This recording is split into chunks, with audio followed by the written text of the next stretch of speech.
আসসালামু আলাইকুম গাইস, তোমরা সবাই কেমন আছো? আলহামদুলিল্লাহ আমি ভালো আছি। আম্মু আজকে বললো পেঁপে গাছে নাকি পেঁপে পেকেছে, ভাইকে গিয়ে বলতে পেরে দেওয়ার জন্য। আমি ভাইকে এসে বললাম যে পেঁপেটা পেরে দে, তো ও পেঁপেটা পারছে। তো পেঁপেটা পড়লো দেখো। হ্যাঁ, এই তো পড়লো পেঁপেটা পড়লো। আর এই গাছের পেঁপেটা এত মিষ্টি খেতে, আমার তো খুবই পছন্দ। তো দেখছি কালারটা এত সুন্দর হয়েছে। আর আম্মু বলেছিল যে ওই বেগুন পেড়ে আনার জন্য। তবে বেগুন পাড়তে গিয়েছি, এটা আমার আম্মুর বসানো, কয়েকটা বেগুন গাছ বসিয়েছিল কিছুদিন আগে। তো বেগুন হয়েছে, তো বেগুন পাড়ছিলাম, তো বেগুন ছিঁড়তেই পারছিলাম না। তারপর 3টে বেগুন তুলে নিলাম, কয়েকটা এখনও আছে, সেগুলো তুললাম না, যেগুলো যেহেতু ছোট ওইগুলো। আর 2টো পেঁপে, কি দারুণ লাগছে না? দেখো পেঁপের কালারটা কতটা সুন্দর। তারপর দুপুরবেলা খাওয়া দাওয়া করে নিচ্ছিলাম।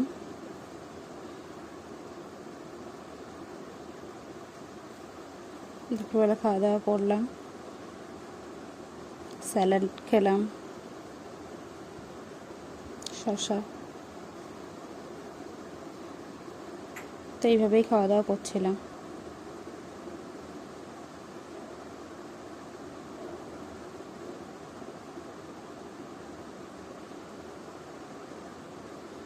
তারপর বিকালবেলা ছাদে এসেছি আমি আর আম্মু।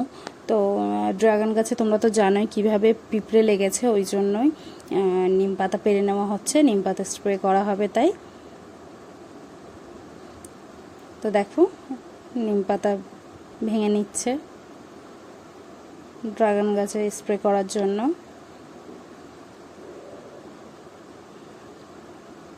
তারপর কাঁচি টাচি কিছুই আনা হয়নি, এর জন্য হাত দিয়ে করাও যাচ্ছিল না, টেনে হিচড়ে মতো এইভাবে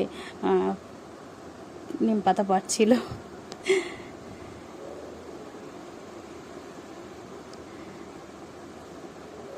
তারপর নিম পাতা নিল আবারও,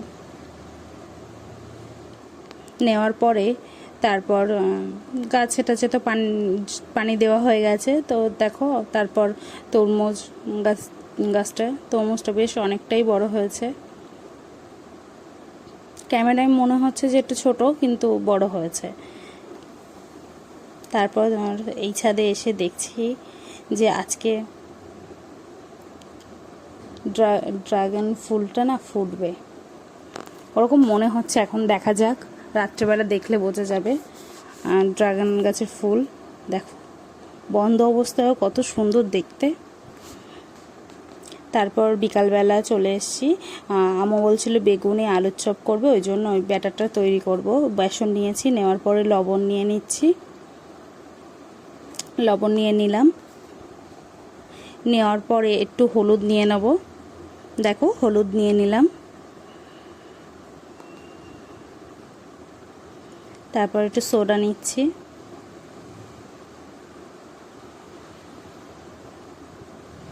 নেওয়ার পর একটু পানি দিয়ে দিলাম,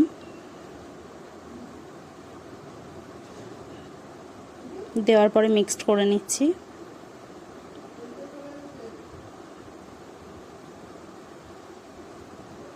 তো আমি এটা মিক্সড করছিলাম আর না গুনছিলাম 200 বার 150-200 বার। তো আমি মিক্সড এরকমভাবে গুনছিলাম 1-2 করে। তারপর কালো জিরে নিয়ে নিচ্ছিলাম, দেখো। তারপর মিক্সড করে নিয়েছি, মিশিয়ে নিচ্ছি। তো মেশানো হয়ে গেছে।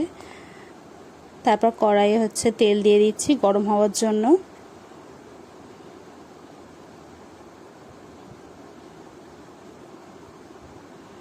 দিয়ে নিলাম গরম হওয়ার জন্য।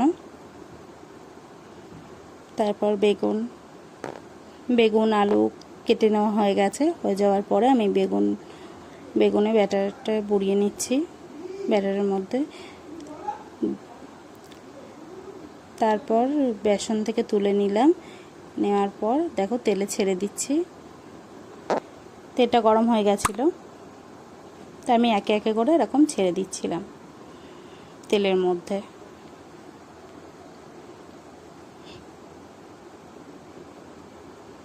তো আমি আবার উল্টে উল্টে দিচ্ছি।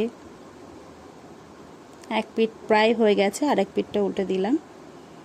দেখো কালারটা কত সুন্দর এসছে না?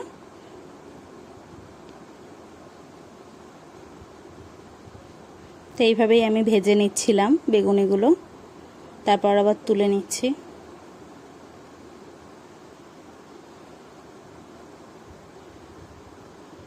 দেখো তুলে নিচ্ছি।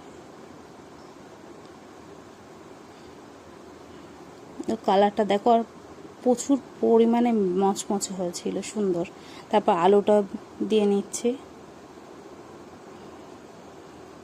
তারপর আলু বড়াগুলো হচ্ছে ভাজা হয়ে গেছে, তুলে নিচ্ছি।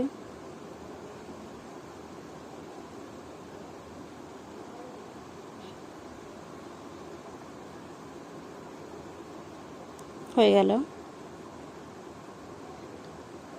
হয়ে যাওয়ার পর দেখো কালারটা কতটা সুন্দর এসছে।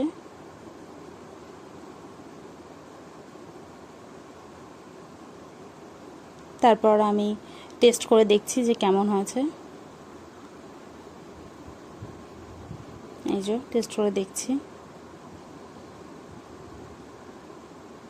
খুব সুন্দর হয়েছিল, খুব সুন্দর। আমি করেছি বলে বলছি না, কিন্তু খুবই সুন্দর হয়েছিল। আম্মুই বেশিরভাগ করে, কিন্তু মাঝে মাঝে আমিও করি। আম্মু ভাই খেয়ে বলছিল বেশ ভালো হয়েছে। আর এগুলো তো গরম গরমই ভালো লাগে, তাই না? আর বেগুনিটা আমি বেশি পছন্দ করি, ওই জন্য আমি আগে বেগুনিটাই খেলাম।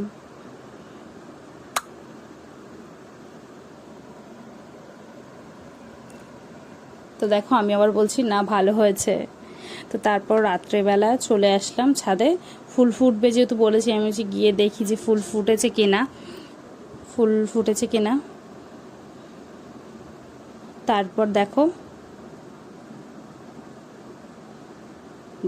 কি সুন্দর ফুলটা ফুটেছে, খুব সুন্দর লাগছে। আমার ভিডিও যদি ভালো লাগে অবশ্যই সাবস্ক্রাইব করবে, লাইক করবে, কমেন্ট করবে, শেয়ার করবে। দেখো ফুলটা কতটা সুন্দর লাগছে, অনেক সুন্দর লাগছে ফুলটা। নেক্সট ভিডিওয়ে তোমাদের সাথে দেখা হবে।